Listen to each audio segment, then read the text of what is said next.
Hi guys, நம்ம டட்டு வண்டி அக்கா வந்து அங்கே உட்காந்து சாப்பிட்டுட்டு இருக்காங்க. வாங்க போய் பேசுவோம்.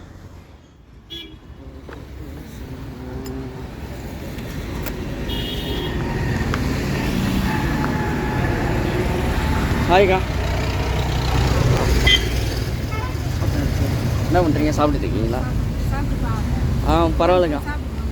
இல்லை நீங்கள் சாப்பிடுங்க. நீங்களே கம்மியாக தான் வச்சுருக்கீங்க. சரி, வைங்க.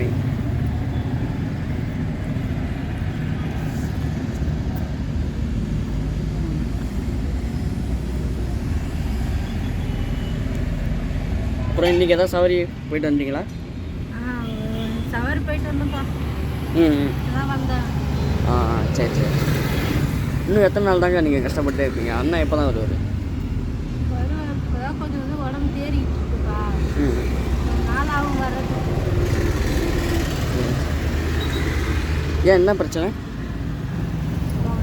இல்லைப்பா, டெய்லி தண்ணி சாப்பிட்டு குழந்தைகிட்டே இருக்காருப்பா அவர். கல்யாணம் ஆன புதுசுலலாம் சினிமா எடுக்க போகிறேன், கதை எழுத போகிறேன்னு சொல்லிகிட்டே இருக்காரு. சரி.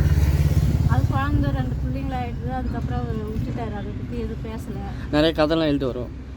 நிறைய கதையெல்லாம் எழுதுவார். அவர் சொல்ல கதையெல்லாம் நல்லாயிருக்கும். எனக்கு ரொம்ப பிடிக்கும் அவர் சொல்கிற கதை. சிறப்பாகவும் இருக்கும். பசங்க உட்கார வச்சு நிறைய கதை சொல்லுவார். பசங்க அதை கேட்டு நல்லா சிரிச்சு கிடக்குங்க. அப்புறம் பசங்க நோட்டு எடுத்து சொல்லி கதையை அவர் சொல்ல எழுத சொல்லுவார். கதையில் நிறைய எழுதி வச்சிருக்காரு. நிறைய கதை எழுதி வச்சிருக்காரு. பசங்க படிக்க கூட விட மாட்டார். எழுதுன்னு சொல்லி உட்கார வச்சு எழுத சொல்லுவார். ஒரு கதை சொல்லக்குள்ள இது வரைக்கும் எத்தனை கதை எழுதியிருப்பாரு? அதனால நம்ம நிறைய எழுதி வச்சிருக்கோம். நிறைய நோட்டு, பசங்க ஸ்கூல் நோட்டு, ஏற்கனவே பழைய நோட்டுலாம் எழுதி. சரி, அப்போ நோட்டு நாளைக்கு எடுத்து வரீங்களா? நான் எடுத்துட்டு வரேன்ப்பா. சரி.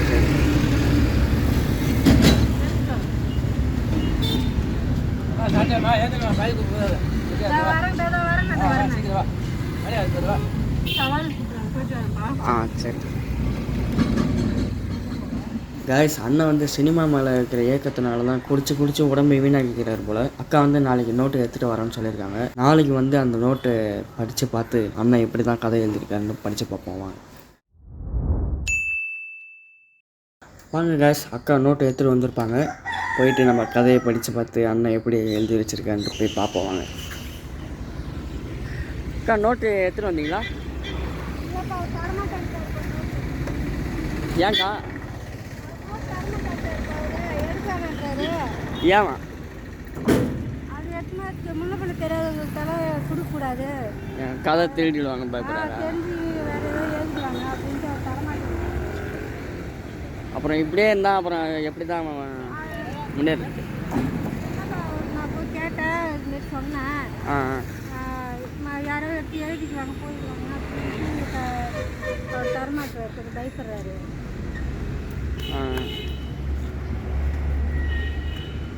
சரி, நான் வேணா நாளைக்கு வீட்டுக்கு வரட்டுமா?